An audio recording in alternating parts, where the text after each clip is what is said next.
All right, for the outdoor grill here, to ignite the grill, simply take these knobs, push it in, turn to the left,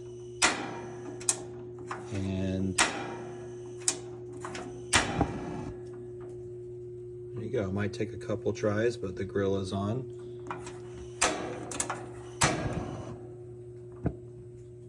Then to turn it off, just simply turn the knobs back to the right. It does make a little clicking noise to make sure that the flame is off, and you're all set.